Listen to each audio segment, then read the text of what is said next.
Imagine building a treehouse in your own backyard, and the cops show up because your new neighbor thinks you don't belong there. You ever have one of those days where things are finally starting to go right? That was Dorian Bell's Saturday. He had his gloves tossed in the passenger seat, a receipt from Thompson's Hardware in Fort Smith still stuck to the dash, and a back seat full of wood for the treehouse he'd promised his kids 2 summers ago. His wife, Amira, was inside prepping lunch. The weather? Perfect. Clear skies, warm air, the kind that makes your plans feel possible. He pulled into his driveway on Brady Street, just past the bend by the old elementary school. It was a quiet stretch of road in Van Buren, Arkansas, with single-story homes and neighbors who waved when they passed each other. Dorian liked that. He liked keeping his head down, taking care of his family, and minding his business. He stepped out in boots, jeans smudged with sawdust, a gray hoodie zipped up halfway. Nothing fancy, just the usual weekend wear. He didn't even notice her at first. Across the street, half hidden behind a hedge of dying azaleas, stood a woman. Arms folded, chin slightly raised, staring. Dorian glanced over, gave her a polite nod. She didn't nod back. He figured, okay, maybe she's new. Not everybody's friendly right away. Whatever. He hoisted a couple planks of wood over his shoulder and made his way to the backyard gate. "Excuse me!" Her voice was sharp, clipped, like she was used to being obeyed. Dorian turned. "Yeah?" She crossed the street with a fast, pointed walk. "What are you doing over there?" He blinked. "Pardon?" "This house. Who are you working for? Because the owners—" "I am the owner," he interrupted gently, trying not to sound annoyed. "My name's Dorian Bell. I live here." She stared at him as if that didn't compute. "That can't be right." Dorian let out a short breath. "Ma'am, I live here with my wife and 2 kids. Been here going on 6 years. Her eyes narrowed. No. I've walked this neighborhood almost every evening since I moved here. I know who lives where. Well, I've been walking my own lawn since 2018, he said, forcing a bit of a smile. Maybe you just missed me. She didn't smile back. Instead, she pulled out her phone. I'm calling the police. Dorian laughed, confused, uncomfortable. You're joking, right? No, I'm not, she said, turning slightly to shield the screen from view. There's a suspicious individual trespassing. He says he owns the house, but I don't believe that's true. Suspicious? Dorian echoed, his tone flattening. My name is Ruth Ann Perry, she said, like it meant something, and I'm not afraid to act when something seems wrong. He looked at her, then looked toward the front window where his daughter, Jessa, stood watching, just a silhouette with her small hand pressed to the glass. Dorian walked a few steps closer to Ruth Ann, calm but firm. You need to hang up the phone. She flinched slightly but kept talking. 911. Yes, I'd like to report a possible break-in. A man in a hoodie is unloading things into a backyard. No, I don't believe he lives here. The last part hit hard, and the crazy part? Dorian had heard stories like this before, but he never thought he'd be the story. Not here, not in this house, not while his own kids were watching. His phone buzzed in his pocket. It was Amira. He answered quickly, keeping his eyes on Ruth Ann. You okay out there? She asked. Yeah, he muttered, just a neighbor being curious. But Amira could hear it in his voice. I'm coming out. No, stay inside with the kids. Dorian ended the call and leaned against the tailgate of his truck, waiting. Not running, not yelling, just waiting. But what neither of them expected was how fast those sirens would show up and what the officers would do next. The first cruiser rolled up less than 5 minutes later, lights flashing, no siren. A second car pulled up behind it, then a third. Dorian stayed right where he was, by the truck, arms folded, expression unreadable. Ruth Ann stood off to the side, phone still in hand, lips moving like she was giving directions. The door of the lead cruiser opened, and out stepped Officer Neil Alvarez, early 40s, stocky build, calm eyes behind aviator sunglasses. He scanned the scene, a man standing calmly by his vehicle, a woman waving her arms like she was directing traffic at a parade. Alvarez approached, hand resting near his belt, but not on his weapon. You the one who made the call, ma'am? He asked. Yes, that man is trying to get into the house over there. Alvarez turned to Dorian. Sir, can I speak with you for a moment? Dorian nodded once. Sure. As Alvarez stepped closer, the second cruiser's door opened. Out came Officer Latrice Donnelly, tall, black, with a straight posture that said she didn't miss much. Her eyes locked on Dorian, and a flicker of recognition passed across her face. "Dorian Bell?" she asked. He turned toward her, surprised. "Yeah, we met at the city council cleanup thing last fall, right?" She nodded. "That's right, backyard composting seminar." Ruth Ann's face fell. "Wait, what?"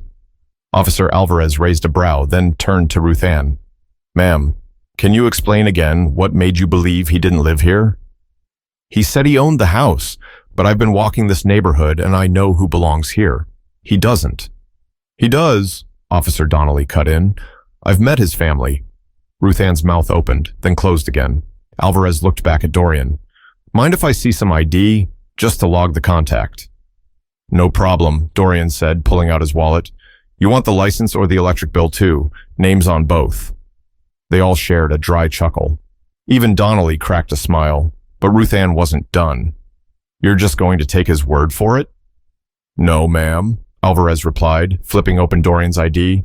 "We're taking the word of a legal document issued by the Arkansas Department of Finance." Dorian handed over his driver's license and then nodded toward the mailbox, where "The Bell Family" was painted across a wooden sign his kids had made, bright blue letters, slightly uneven. Ruth Ann's eyes darted to it, like she was seeing it for the first time. Donnelly walked over to the porch and peered in through the screen door. Amira was standing just inside, holding their toddler. She gave a small wave. Donnelly waved back, then turned to Ruth Ann. "You're new to the area, right?" "Last month," she muttered. Donnelly gave a slow nod. "Maybe next time, just ask questions before you call 911, especially when it comes to your neighbors. People live here, they raise kids here, they work hard to feel safe at home." "I just thought—" "I know what you thought," Donnelly said quietly. "That's the problem." There was a pause. Everyone could feel it. Officer Alvarez handed Dorian back his ID. "Sorry for the inconvenience, sir." Dorian took it. "Appreciate how you handled it." He wasn't angry, not visibly, but his tone heavy, the kind of heavy that builds after carrying the same story too many times. Ruth Ann stood motionless. No more protests, no more accusations. Just a woman realizing she might have made a very public mistake. But what happened next would take things from awkward to unforgettable. Because it wasn't just the officers who saw everything. Someone else had been filming from across the street. From behind a curtain on the other side of Brady Street, Edgar Linwood, a retired history teacher with a thing for camcorders, had caught the whole thing. He'd been watching out his window when the police cars rolled up, phone in hand, already recording. At first he thought it might be a break-in too, until he saw who it was. Edgar and Dorian weren't close, but they'd nodded hellos, swapped lawn tips once or twice, enough for Edgar to know something didn't sit right. And now, the whole scene was captured on a shaky but clear video, Ruth Ann pointing, the officers talking, Dorian standing there with that look, the one where dignity sits on top of frustration like a paperweight. Edgar didn't post it right away. He wasn't that guy, but he sent it to his son, who taught middle school in Fayetteville. The son posted it on a local community page with a simple caption. "This is Dorian Bell. He lives here. Watch what happens when someone assumes he doesn't." It spread faster than wildfire. By Sunday morning, the post had over 20,000 shares. People started showing up on the page from all over Arkansas and beyond, dropping comments, angry, sympathetic, shocked. But back on Brady Street, Dorian had no idea any of this was happening. He spent the rest of his Saturday inside, cutting strawberries for his daughter's lunch and doing his best not to let the earlier incident leak into the rest of his day. But it wasn't easy. Later that night, he sat with Amira on the back patio, their feet resting on the low brick wall he'd built last summer. She passed him a cup of chamomile tea. "You want to talk about it?" "Not really." "Okay." There was a pause. Then he said, "I kept thinking about Jessa. She saw it, you know? Me and that woman. Then the cops. She asked if you were in trouble," Amira murmured. He stared out at the yard. "That's what gets me. Not what the woman said. Not even the police. Just, my daughter saw it, and now it's part of her memory. At 5 years old." Amira leaned her head on his shoulder. They sat like that for a while, letting the sounds of the neighborhood at night cover what they didn't say out loud. Meanwhile, Down the block, Ruth Ann sat in her kitchen, the phone glowing with texts she wasn't answering. Her cousin had sent her the video, then her old coworker, then her sister-in-law in Texas. Each message said roughly the same thing. You might want to see this. What were you thinking? Seriously, Ruth Ann? She didn't press play at first. Couldn't. Instead, she stared out the window at the Bell's house. Porch light on, calm, alive, full. Then, slowly, she clicked the video. She watched herself, her face, her tone, her words, watched the officers keep calm, watched Donnelly speak gently but firmly, watched Dorian stand there, saying nothing wrong, doing nothing wrong, and something cracked in her chest. Not enough to change everything overnight, but enough to let something uncomfortable in. She got up, walked to the fridge, poured herself a glass of wine, and sat back down in silence. But by Monday morning, the video wasn't just trending. It had caught the attention of the mayor's office, a local news anchor, and someone from Dorian's own job who wanted to talk about using the moment. By Monday, everyone at Dorian's office had seen the video. He walked into the conference room that morning for a budget review meeting, only to find heads turning, eyes softening. Some nodded with that awkward mix of respect and pity. A few avoided eye contact altogether. His manager, Renee Whitfield, a direct and thoughtful woman in her early 50s, called him into her office before the 10 a.m. sync-up. She shut the door gently. "Dorian, you okay?" He gave a small shrug. "I'm here. That's something." She leaned forward, elbows on the desk. "You don't have to talk about it if you don't want to, but I do want to say you handled yourself with more composure than I think most people would have." He gave a tight smile. "Wasn't much of a choice. My daughter was watching." Renee hesitated, then said, "The mayor's office reached out. They want to feature the footage in a community forum they're organizing on neighborhood trust and race relations. Would you be open to speaking?" He stared at her. A moment passed. "You want me to be the face of the incident?" She didn't deny it. "I want you to own your side of it, if that's something you feel right doing. This video, Dorian, it's already part of the public conversation.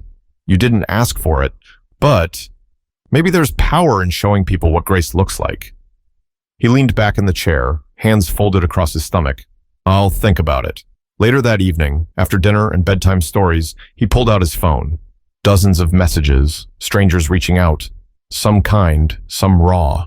A few trying to explain what Ruth Ann must have felt. One stood out. It was from Edgar Linwood, the neighbor who recorded the video. Just a short note. "Didn't know this would blow up. Just thought it might make people pause before assuming things. Hope you're all right. If you ever need a second hand on the treehouse, I'm retired and bored." Dorian smiled for the first time that day. That same night, across the street, Ruth Ann sat in her living room surrounded by unopened mail. Her doorbell had rung twice already. One person left a printed article from a social justice nonprofit. Another left a hand-scrawled note that simply read, "Think before you call." She felt like the entire town had her name in their mouths. Still, she hadn't apologized. Not publicly, not to Dorian. But guilt doesn't just sit quietly. It loops things over and over in your head, like bad audio. You hear yourself again, your voice, the words. You can't escape it. Around 9 p.m., she sat down and began to write something on a yellow legal pad. Then she crumpled it up, started over, crumpled it again. Eventually, she stopped trying to write and just walked outside.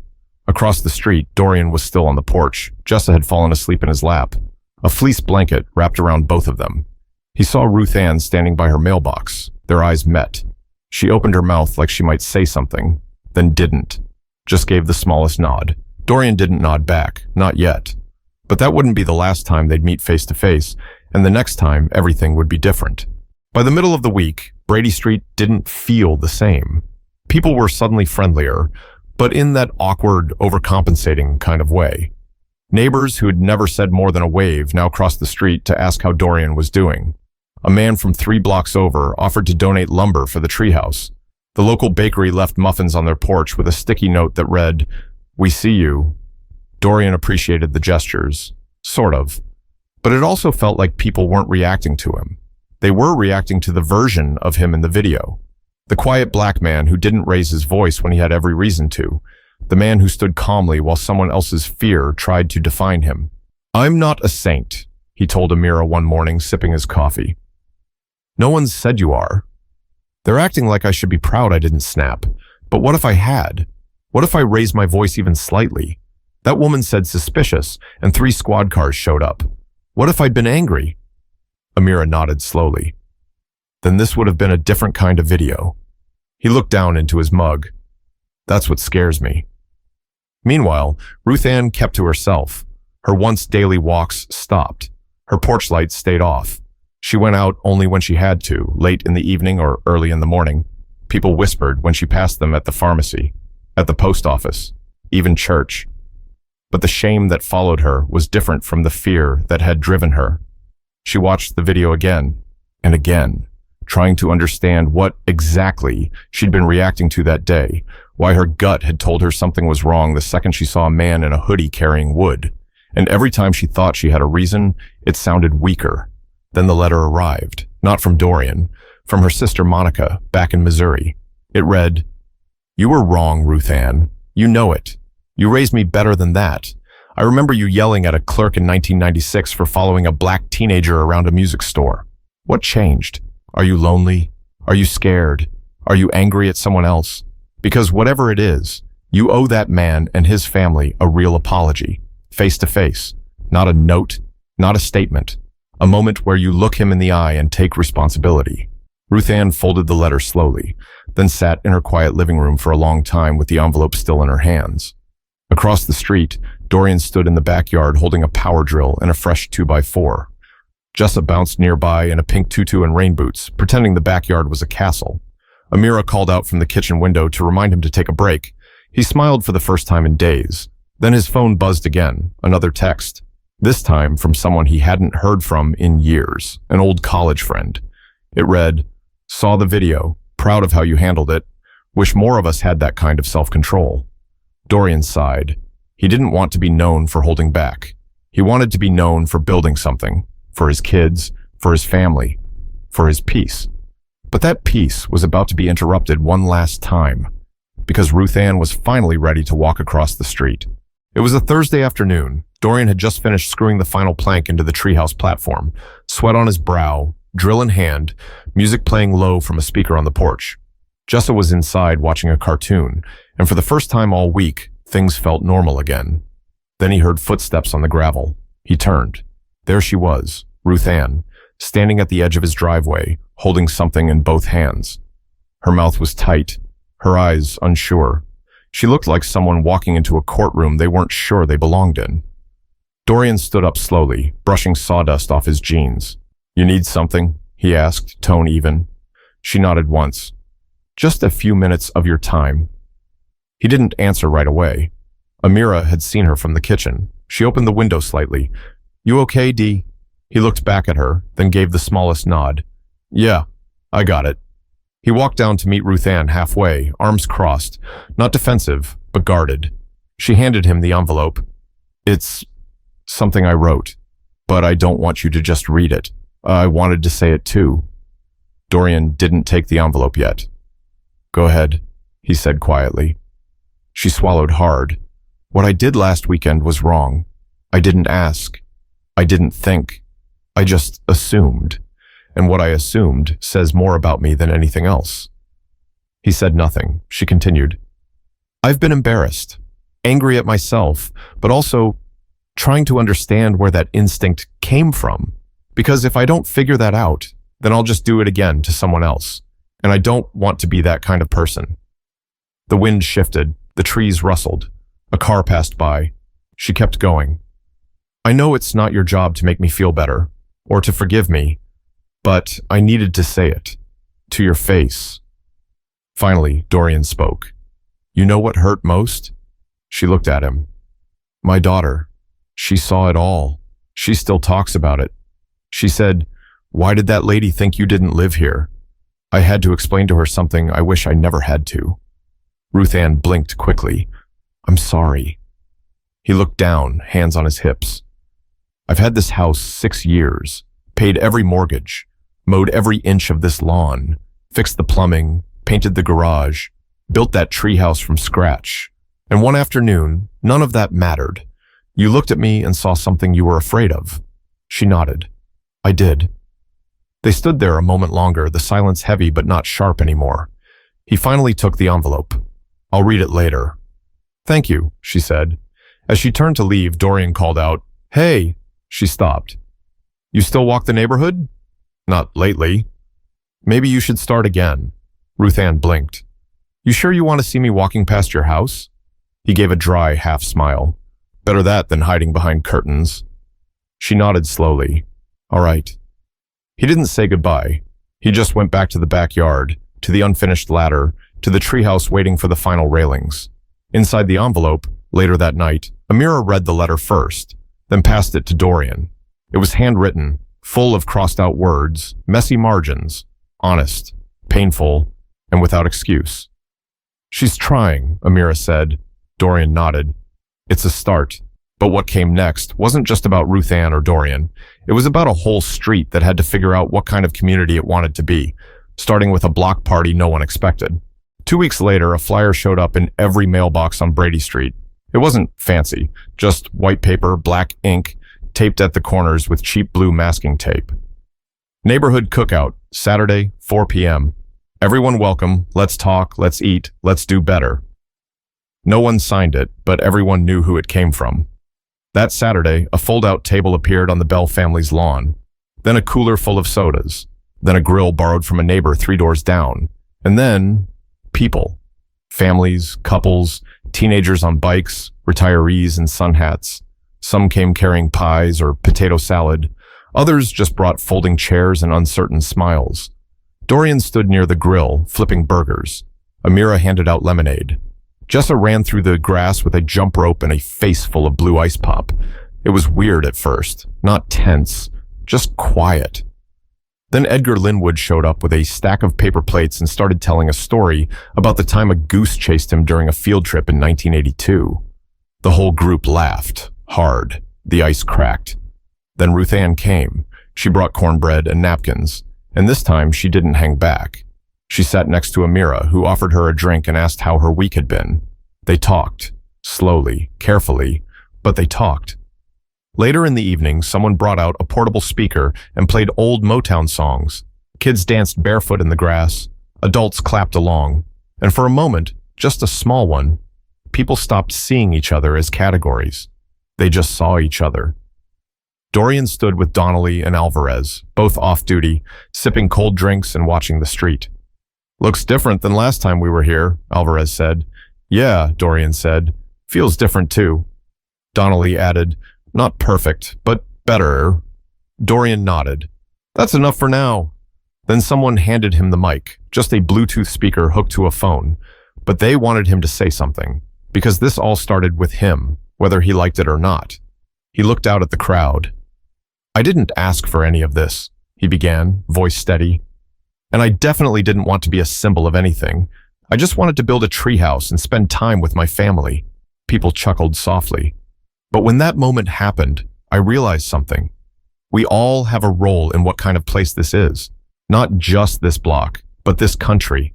And our choices, our assumptions, our silence, our courage, shape that more than we know. He paused. No one moved. I'm not mad anymore. I'm tired. Tired of having to prove I belong. Tired of having to smile through things that hurt. But I'm not hopeless. Because look around. This, tonight, this is what fixing it looks like. It's not fast. It's not clean. But it's honest. And it matters.